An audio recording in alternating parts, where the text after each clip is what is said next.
security policies. Like I said, that question is kind of messed up. Moving on, from a control perspective, the key element in job descriptions is what? That they establish job responsibilities and authority, the limits of authority, responsibility and accountability for the employee's actions, or the employee's agreement to the organization's job performance requirements. What do you think is the best answer?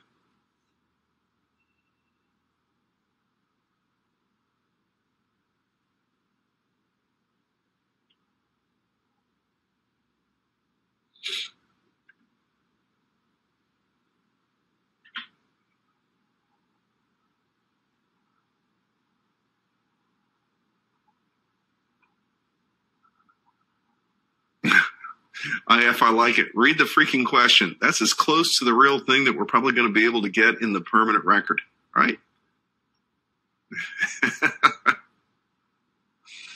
Good one.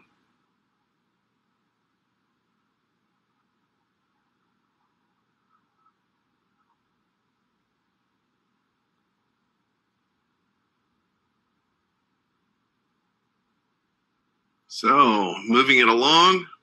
From a control perspective, the key element in job descriptions is, yes, that they determine and establish job responsibilities and authority. Again, that's your best answer. They do provide for responsibility, accountability for employees' actions, but that's more from not from job descriptions per se, but rather the enforcement of job descriptions is what we get there. So the actual correct answer that we're looking for here is, again, having both the responsibility and the accountability for the actions. And we also have another question for job responsibilities and authority. ISACA's preference, believe it or not, is C. So from a control perspective, many organizations require an employee to take a mandatory vacation or holiday of a week or more. Why? To maintain the employee's job satisfaction, perhaps, to reduce the opportunity for an employee to commit an improper or illegal act, to comply with legal requirements, or to better facilitate a fraud investigation. What do you think the correct answer is?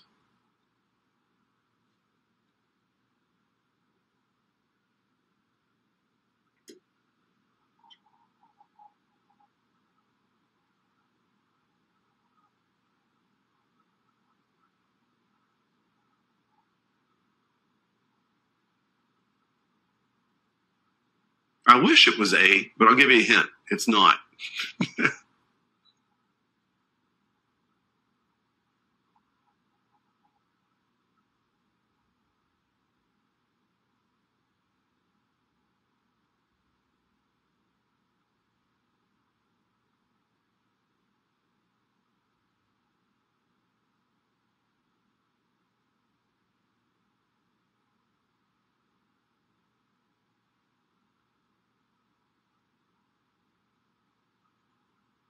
And the correct answer, I liked it. People were choosing between the two. As a fraud examiner, I could tend to agree with some of you on the last one, but the preferred answer for ISACA is to reduce the opportunity for an employee to commit an improper or illegal act. Again, the opportunity is if they are in a position to where they have learned how to take advantage of their position to their own benefit, that if you force them to leave that position for a week or more, it disrupts their activity and therefore could allow the whole fraud scheme to break down. For example, there is a common fraud scheme called receivables lapping. Receivables lapping is where, for example, I can say, you know what I'm going to do, since I'm responsible for recording payments received, but I'm also responsible for managing billing terms.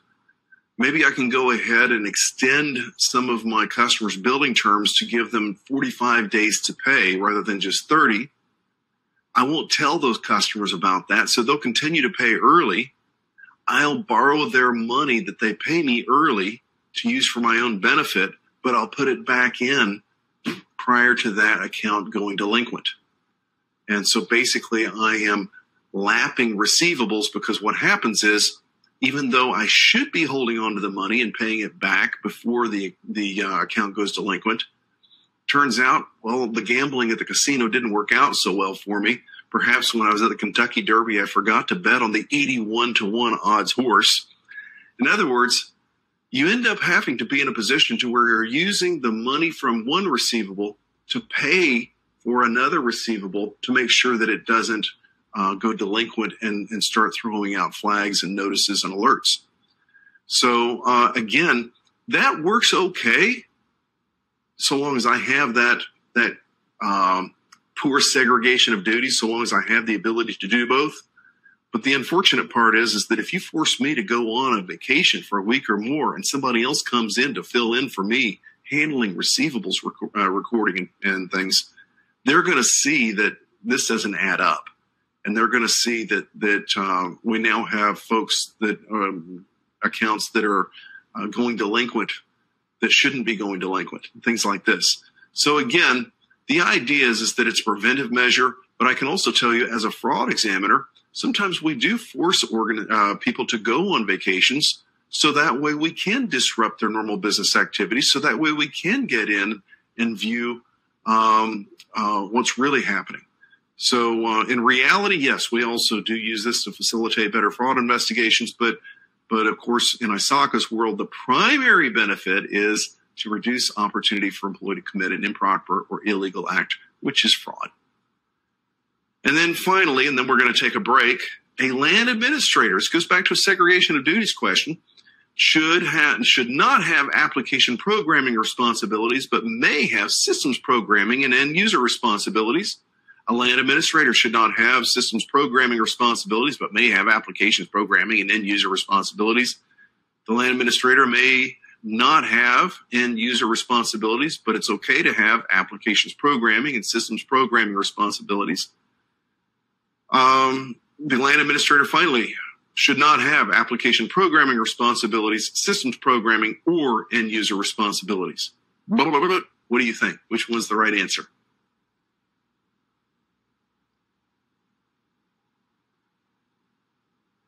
This is just the question to make you want that break so badly that we're about to have.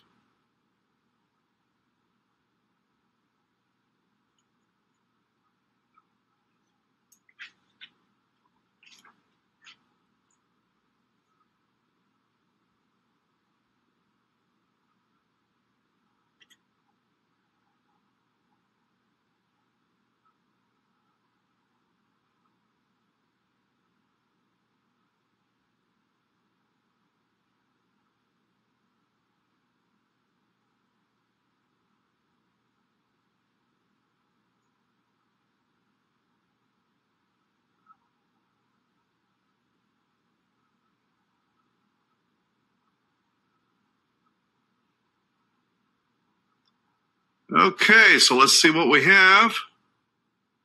Actually, the correct answer was A, not having programming responsibilities, but may have systems programming and end user responsibilities. Again, don't confuse the system itself versus the application on the system.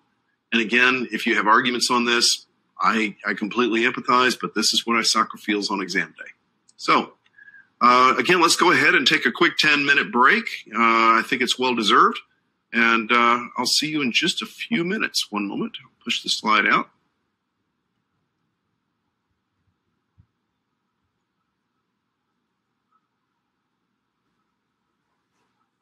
See you in 10.